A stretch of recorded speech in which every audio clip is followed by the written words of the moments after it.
Hello বন্ধুরা, Gen Z শব্দটির সাথে আজ আমরা প্রায় সকলেই পরিচিত। প্রধানত ১৯৯৭ থেকে ২০১২ পর্যন্ত যারা জন্মগ্রহণ করেছে তাদেরই বলা হয় জেনারেশন জেড বা জেনজি। এই জেনজি যারা আছে তারা এখন সকলেই চাকরির জন্য উপযুক্ত। তাই তাদের নিয়ে একটি সমীক্ষা করা হয় যে তারা কেমন চাকরি চায়।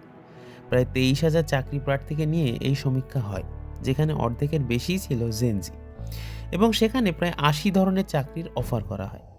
60% এর বেশিরাই এমন চাকরি বেছে নিয়েছেন যেখানে কাজ এবং জীবন একসঙ্গে উপভোগ করা যায়।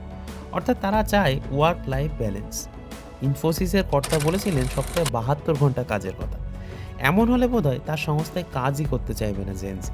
জেনজিদের মতে যে কাজে ওয়ার্ক লাইফ ব্যালেন্স হয় না, কাজে উন্নতির সুযোগের অভাব এবং সেখানে খারাপ সহকর্মী, এমন হলে সেটি আদতে খারাপ কাজের জায়গা।